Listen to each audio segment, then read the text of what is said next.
It was unintentional. I think, you know what, at first I hit him along the boards. You know, it was just a pretty good hit, and then, you know, sometimes it's the way things work. About 10 seconds later, I went to lift his stick. I missed his stick, and it came up and it hit his tooth. And you know, and there wasn't a penalty on either play. And I think that's what you know, probably pissed him off a little bit. Well, I think you look at always being in the same division, being in close proximity to each other, and the heated battles that you have. It seems like playing in Pittsburgh, you had to go through Philly to get anywhere, and I think it was probably the same way. This is that story. This is the Flyers Flight Plan.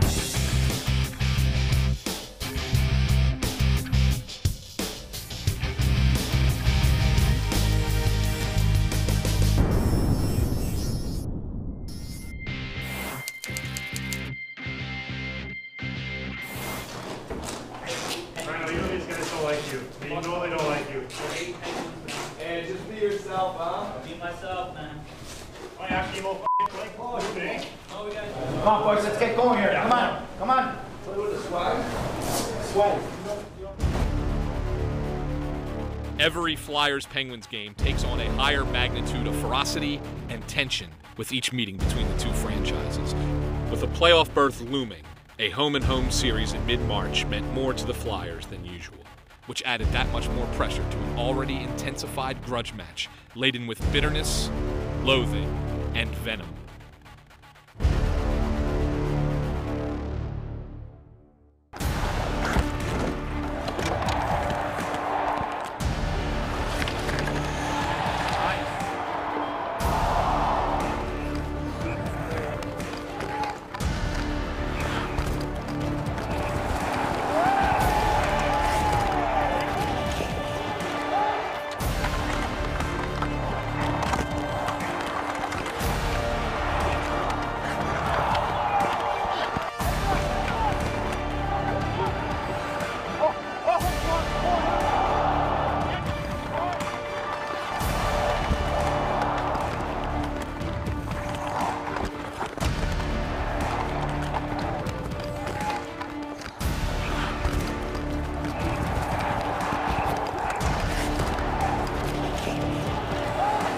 It shouldn't come as a surprise that the players on these two teams are willing to punish one another physically.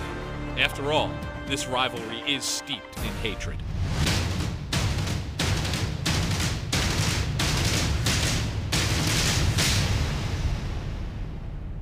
Well, we always wanted to prove that a team would beat individuals, and you know, Mario Lemieux was one of the greatest players of all time, without a doubt. But we felt like as a team we could beat their team. It wasn't about Mario; it was about the Penguins and the Flyers, and we felt like we could beat them if we stuck together as a team and all chipped in. I've always felt that the reason it became a rivalry was because if you go back to, say, the 80s, when the Flyers simply annihilated the Penguins whenever they were around, it became a real grudge thing in Pittsburgh that this is one team that beats up on us both in their building and in our building. And then everything changed when Mario Lemieux finally arrived on the scene, and suddenly the Penguins became a very respectable team. And over the years, they became a competitive team that eventually eclipsed the Flyers. And now you had an era going forward where the Penguins were actually getting the better of the Flyers. So it became a really good rivalry, almost, to me, almost as good as the Flyers-Rangers, if not better.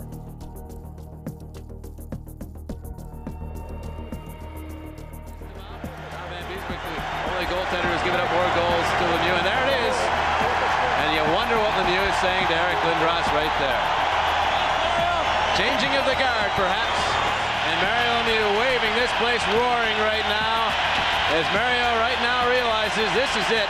This is the second time he's gotten an ovation like this in Philadelphia. When he came back from Hodgkin's disease, he got a huge ovation as well. That was, of course, at the Core State Spectrum, as Lemieux, cameras all around him, waving.